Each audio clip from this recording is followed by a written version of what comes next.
Hello, friends. I'm Smita Jha from the Department of Humanities and Social Sciences, IIT Roorkee, and I'm doing a course on health and disability in humanities.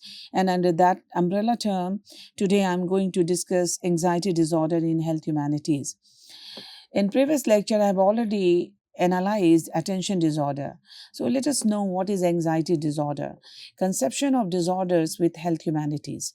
When viewed through the health and medical humanities, disorders like attention disorder, such as ADHD, and anxiety disorder transition from being clinical disorders to deeply intertwined cultural, historical, and structural phenomena. Rather than treating them as separate, isolated biochemical glitches inside an individual's brain, the humanities reveal how both conditions are amplified, shaped, and often produced by the same institutional friction and social expectations. These frictions and expectations put the onus on the individual to highlight and prove their illness and disorders, and in a lot of cases, the social stigma surrounding these disorders even push suffering individuals to hide their ailments, leading to worsening of symptoms and undiagnosed or untreated illness. Coming to the attention and anxiety disorder in health humanities. As discussed in the previous lecture, attention disorder such as ADHD fundamentally disrupts conventional linear cognitive rhythms, experiencing time, focus, and memory not as a controlled stream but as fluctuating non-linear state. Similarly, when an inflexible hyperproductivity society forces this nonlinear mind into a linear assembly line, the resulting structural friction manifests as a persistent state of existential dread, highlighting how the anxiety disorder is often the lived somatic consequence of navigating an unaccommodated attention deficit. To survive, individuals engage in intense neurotypical masking, expending massive mental energy to appear focused and still, a performance that silences their authentic story and leads to a chronic fear of exposure. While in limited amounts, masking is manageable, but prolonged efforts to mask their lived experience can have further psychological and even physiological consequences that can exacerbate the problems faced by already suffering individual.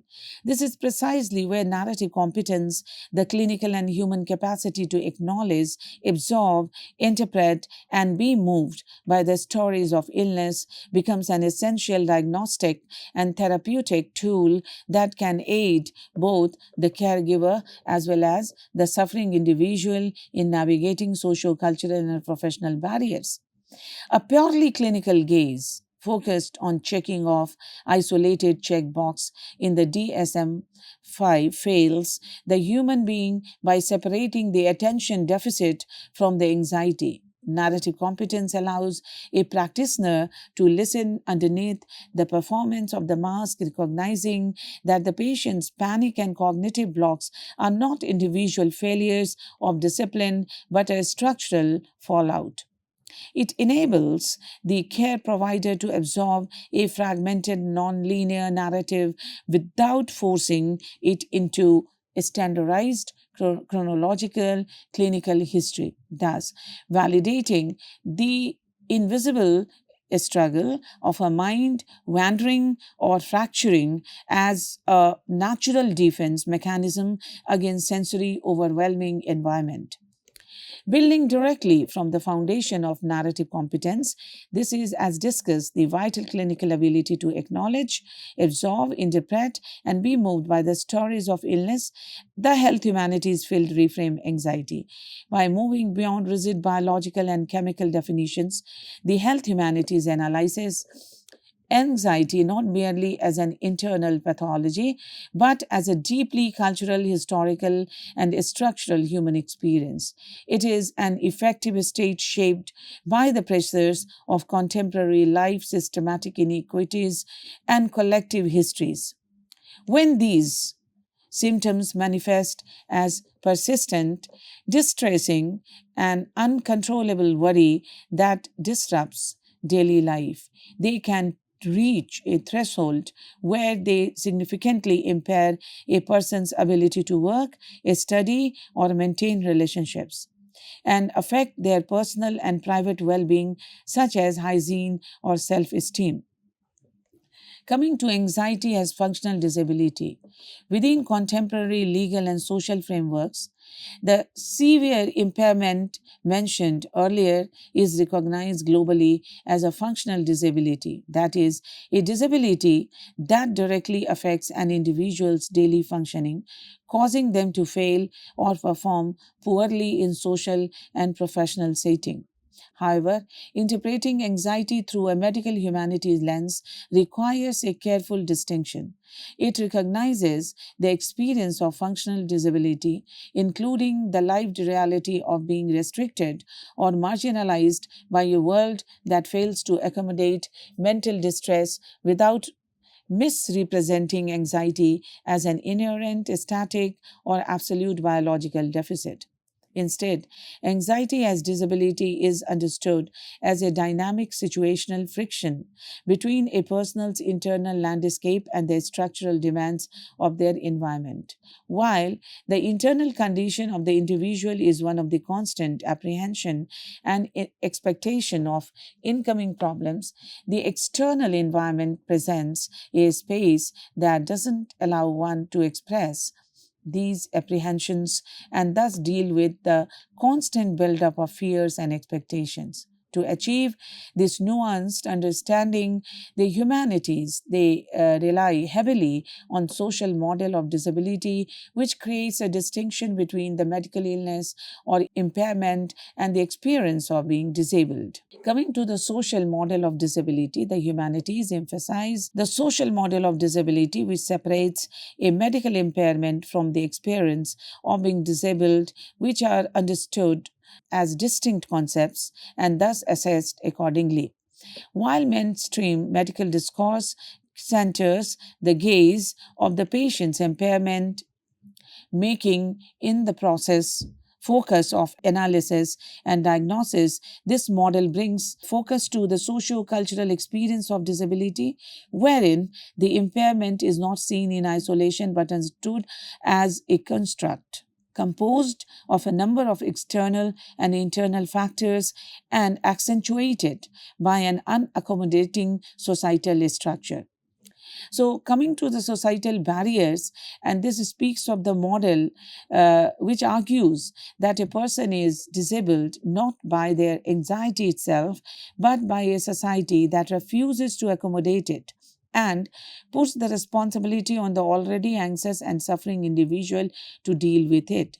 In flexible environment, coming to rigid work hours, sensory overwhelming public spaces, and high stress environments convert psychological vulnerability into functional disability. Institutionally, the unaccommodating structures and constant influx of information can overwhelm the individual, but with no modes of release or relaxation, they are left with continuous physical and mental exhaustion. The invisible structure. Because anxiety has few outward physical signs, society often misinterprets it as personal failure or lack of discipline, combined with an ableist expectations of individual excellence. The individual dealing with anxiety is further chastised for feeling exhausted or not completing their task on time or perfectly. This interpretation of personal failure and lack of discipline can also affect the self esteem and self image of the individual, leading to further anxiety. This structural disabling of the individual is deeply intertwined with a philosophical and historical reframing. Most Western philosophical thought is ignorant or exclusionary towards experiences of disability and how that affects on individuals worldwide. Similarly, historical records and commentaries exclude narrative of disability or aspects of disabled lived experiences of famous individual further stigmatizing disability. Furthermore, the concept of fear and its relation to the quotidian existence of individuals within a specific socio-cultural structure has been a subject or moralistic and reductive analysis. Humanities scholars analyze how the concept of fear has evolved, questioning modern definitions of what is normal. Changing definitions. What medicine now classifies as generalized anxiety disorder was historically understood through frames like melancholy, nervous exhaustion, or existential dread, and the diagnosis or social adjustments were made accordingly, focusing on individual failure and suggesting ineffectual treatment. Pathologizing stress. Philosophers critique how modern capitalism often pathologizes normal human reactions to systemic stressors, turning socioeconomic pressures into individual medical flaws. The standard of productivity. The humanities question why human worth is tightly bound to hyperproductivity, which inherently penalizes those with fluctuating mental health capacities. In recent years, this obsession with productivity itself a result of capitalistic thought that dehumanizes individuals has only increased. Its intrusive dimensions have extended to moralistic policing of individuals who are unable to cope with the demands of hyperproductivity, obsessed social structures which do not accommodate burnout or exhaustion. Further, an emphasis on being productive equated to being good is conditioned in individuals since childhood, leading to anxiety disorders being unaddressed and the individual considering their experiences a personal failure. To bridge these theoretical frameworks with material reality, we must look at institutional threshold, which ratifies these mental disorder and demand from individual proof. One important question: when does anxiety qualify as a disability?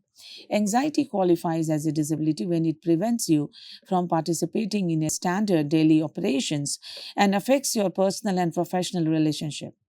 When simple tasks such as getting groceries or interacting with coworkers or friends start feeling difficult, and a small incident such as getting emails or answering the phone become huge ordeals, in such cases, anxiety is considered a disability.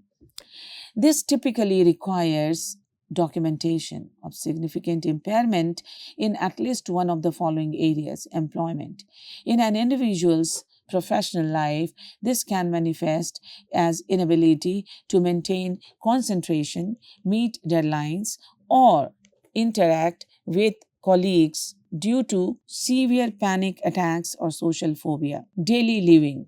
Within the daily lives of individuals, difficulty leaving the house, sleeping, eating, or managing basic personal hygiene and care can qualify as disabling anxiety.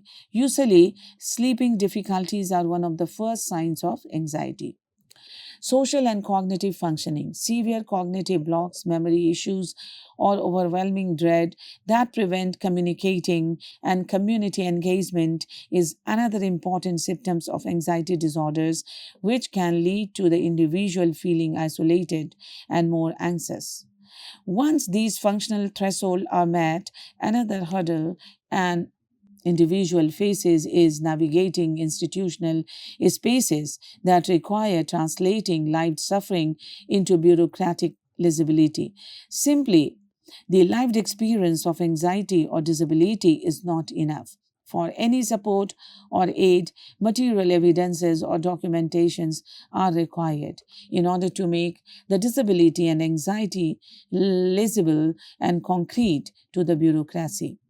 This involves understanding how one has to establish anxiety as a disability for institutional recognition. Although a negative aspect of social structure, further highlighting the shortcomings of social and professional setups, institutional recognition is necessary if one needs to seek accommodation or benefits.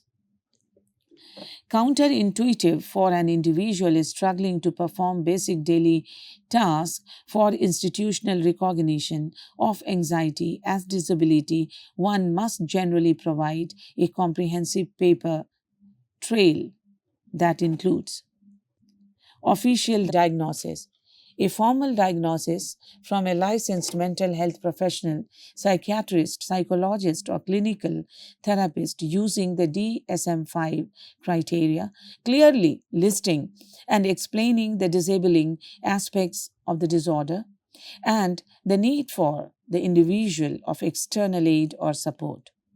Clinical history, documented treatment history, including detailed therapy logs, prescribed medications and doses, their history and ongoing medication, and the required institutional response to this treatment. Functional limitations report, a detailed letter from your provider explicitly stating how your anxiety directly restricts your specific physical or cognitive abilities in the workplace or classroom, what forms it may take in professional environments, and how it is exacerbated by specific triggers. This needs to be clearly certified and presented with all the aforementioned documents. However, this recognition itself creates a cyclical friction where an individual must continuously pathologize themselves to a bureaucratic system to earn the right to an adapted, less pathologizing environment. This creates a paradox within the medical humanities framework. To access the protections of the social model, such as modified schedules, quiet work spaces, or adjusted deadlines. The individual is forced back into the clinical model to secure institutional legitimacy. Some of the contradictory aspects within this approach include the invisible burden of the paper trail. Establishing a comprehensive paper trail is not merely a bureaucratic task. It demands significant emotional, financial, and administrative labor from someone already experiencing severe distress. The temporal archiving of suffering by documenting therapy logs, prescribing medication, and chemical intervention. And this paper trail demands that an individual prove their vulnerability is chronic and resistant to standard fixes. It focuses the patient to put their unsuccessful attempts at recovery on display for long term eligibility. By utilizing narrative competence in connection to these institutional and functional threshold, care providers and scholars train themselves to look beyond the surface of a clinical checklist to absorb these specific historical shift, institutional requirements, legal paper trails, and structural friction. Narrative competence demands that a clinician not only read a medical file but also recognize the systematic exhausting forces acting upon the patient. It acknowledges that the patient's anxiety is deeply intertwined with the labor of proving they are disabled. The historical evolution of how society views fear and the socio-economic pressures of their immediate environment. This integrative approach further ensures recognition of how rigid environments, hyper productivity standards, institutional benchmark, and rigorous clinical documentation registered as functional limitations for an individual without falsely reducing their entire psychological identity to a permanent biological category.